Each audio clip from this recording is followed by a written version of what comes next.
It's your post-match pint after Jurgen Klopp's Liverpool have beaten Pep Guardiola's Manchester City 3-2 at Wembley. We're on the bus home. Ian Ryan, Craig Hannan, Ben Jono. And Jono, this Liverpool team is an absolute juggernaut and it will not be stopped in its pursuit of 4 trophies. No, lads, it won't. First half, they smashed them to pieces.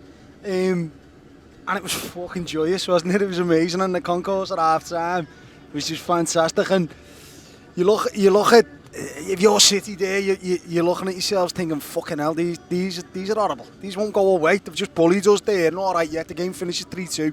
But fuck off, that's not a 3-2 game. They know it, we know it. It's a moral, it's a actual victory for Liverpool. But it's a fucking moral victory for Liverpool. They've punctured them there. They've fucking wounded them. And let's hope it fucking, it inflicts some damage in the league.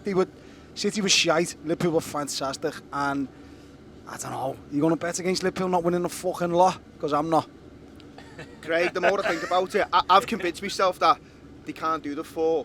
But it's games like today that just remind you, under this manager, with this set of players, there is a chance they could do the 4. And Jono's absolutely right. It's never a 3-2 game. It's the 10th time Jurgen Klopp's now beaten Pep Guardiola. That also feels a little bit significant to me in terms of psychological advantage. But it's not a 3-2 game. And Liverpool start unbelievably well. I saw today as a pivotal moment. And it wasn't just a pivotal moment in the fact that we could reach the FA Cup final. It was the fact that there's so much else after this, that there's so much riding on, and I just feel like psychologically Liverpool have laid a marker down today, and I Ben John's right there. The second half where they get the 2 back, they're not walking off there going, "Oh, it was close," or that they deserved anything. There's no story for them to tell themselves.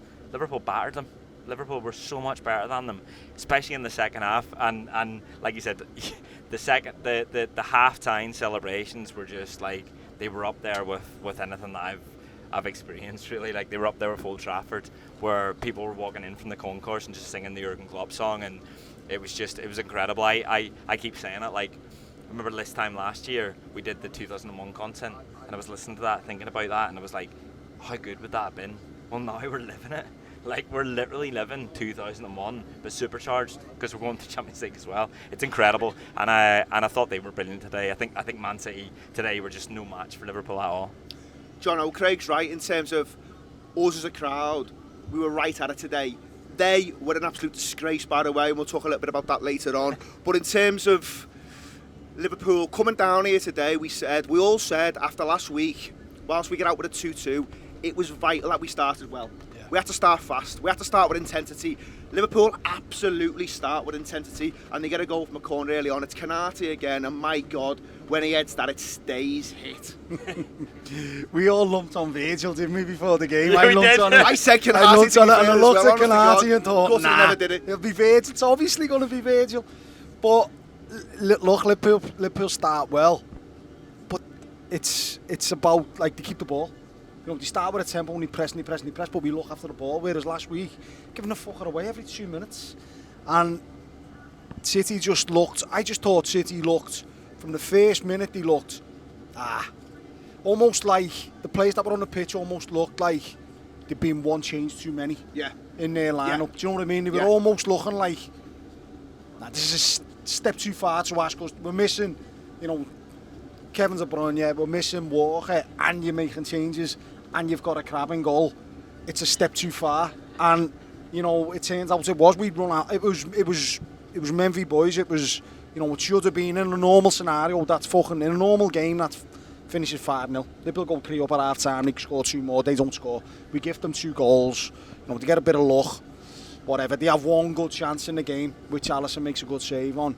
But that aside, we get the first goal, and from that moment on, there was almost no peril in the match, I thought, because we were always going to win. I wouldn't disagree with any of that. I think the first 45, Craig, is just... It's a brilliant performance from Liverpool, but there's loads of standouts. So Canati gets the goal, but there's Naby Keita who's snapping into stuff. I think Fabinho was hugely influential in that first half, and then there's Thiago. And everything he does is simply 9 or 10 out of 10. I thought he was...